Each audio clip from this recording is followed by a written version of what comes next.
Good morning. I am happy to be here today, but I'm not only happy. It's a complicated notion in which we are all a bit lost between the longing to the past and the horror spirits of the past, between the hope that something profound has changed within human society and the fear that nothing never changes and the demons still live among us. 70 years ago, a sign was hanging from this beautiful parliament building. It said, "There's no entry for dogs and Jews." We want to forget, but we cannot forget. There is a moment. It is my family's founding moment. It's my founding moment, even though I wasn't born yet. It happened here in Budapest in February 1945. In February 1945, my father, Joseph Tommy Lapid, at the time Tommy Lampel, was 13, and he was living with my grandma in a basement here in Geza Utsa, in the ghetto, in the international ghetto. And at that stage, they were living mostly of the meat of dead horses they found on the street. And the Russians were already approaching Budapest, and the Germans, along with the Hungarian fascists, start taking out the Jews in death convoys. And most of them were led to the Danube River that was frozen, and they were ordered to dig holes into the ice, and then they shoot them into the water, to the frozen water. And one Monday, very early morning, the Germans surrounded my father's block, and they started leading them in one of those death convoys that had approximately 600 people. And they were walking through the streets of Budapest that was empty because of the Russian bombing. And from high windows, they were looked upon by people who knew that they were sentenced to death. And at a certain point, when they reached the Margit Bridge, a Russian plane lowered over this convoy for a second. And suddenly people were yelling and shouting, and the Germans and the Hungarians were shooting into the sky. And my father hid behind a small public lavatory, painted in green. And his mother, that was standing behind him, pushed him into this little public lavatory and said to him, "You need to pee now." And it was hard. It is hard to pee when it's freezing and you're 13 and people are shooting and the entire world wants to kill you. But he did.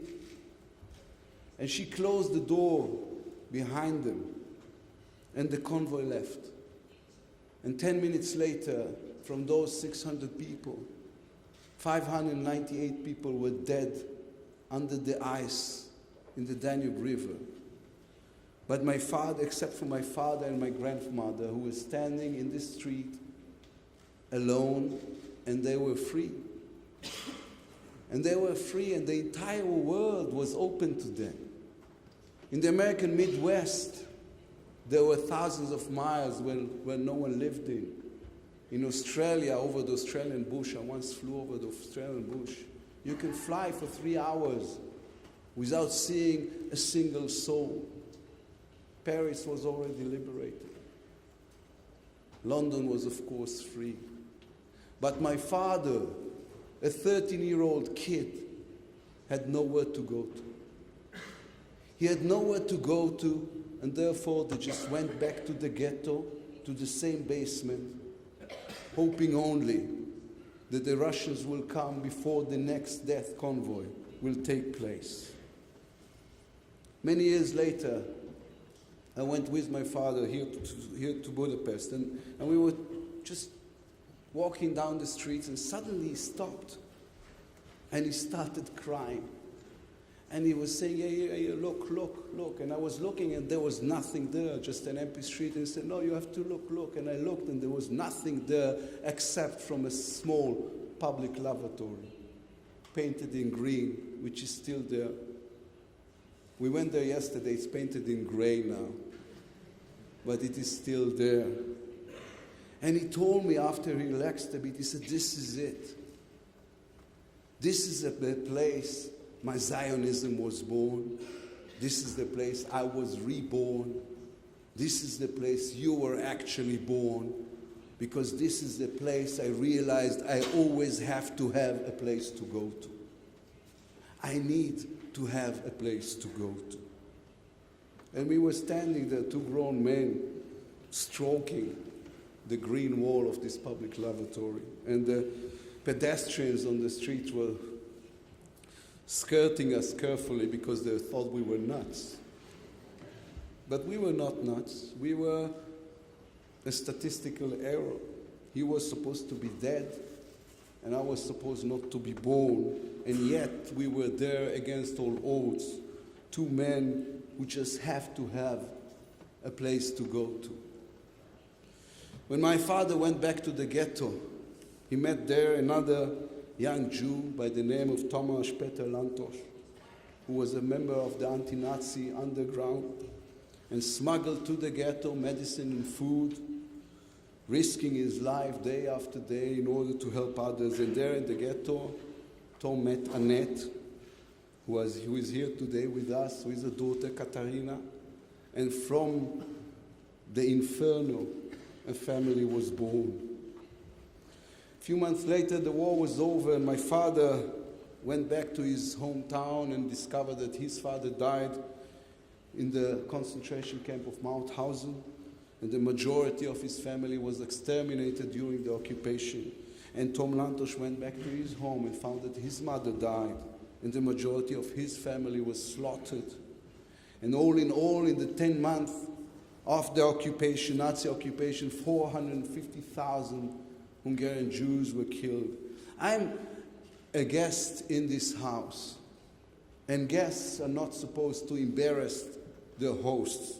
But we will miss the whole point behind this event if we will renounce the fact that a genocide in this scope couldn't have happened without the active help of tens of thousands of Hungarians and without the silentness of millions of other Hungarians.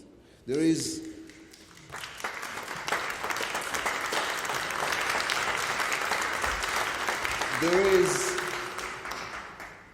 a stain on the honor of this house. There is a stain of the honors of this house, and for years we have tried to ignore this stain, but history taught us that ignoring is never the right policy. Anti-Semitism has reared its ugly head in Hungary once again. And we know today, because we've studied this next to this little public lavatory on the bank of the Danube, that we can't overlook racism. We cannot discard it. We cannot let it grow. Hatred is not disappearing. It's a horrible fact of life that we should fight with every hour of every day. And for all of those who say this is different and time has changed and this cannot happen again, I raise to you the memory of Tom Lantos and Tommy Lapid, two ordinary kids from ordinary homes with ordinary families, not too rich, not too powerful, maybe not even too significant, who got up one day and instead of going to school, they were forced to run for their lives because the entire world decided he wants to kill them. Not because of something they did, they've done nothing wrong, but because of what they were.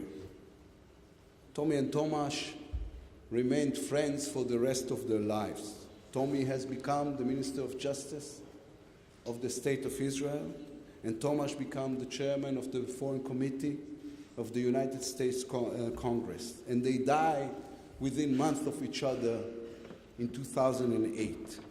No one should feel sorry for them. They both had full and good lives, and they lived and they died surrounded by love and appreciation. But they left us a will. And their will says we can never, never stop fighting against racism, against hate, and for justice.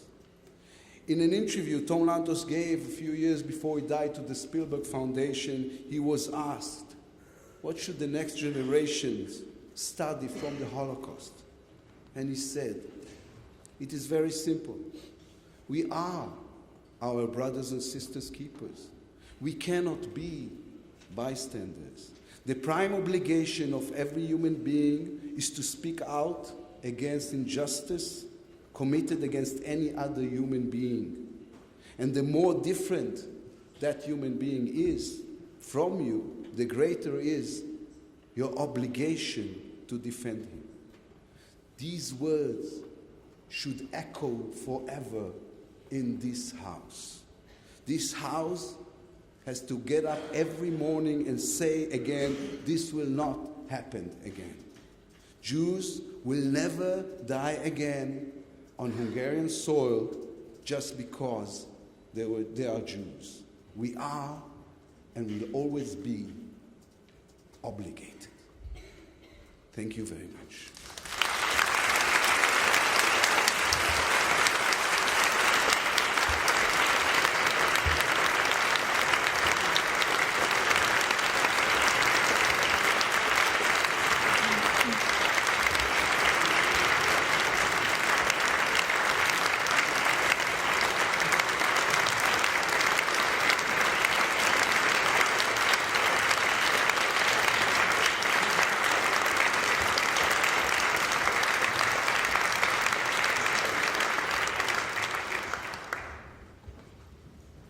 Ladies and gentlemen, while we're doing it a little bit in reverse, and I was on the program to introduce Minister Lapid, I hope I will be able to speak to the issue of today and why we are here.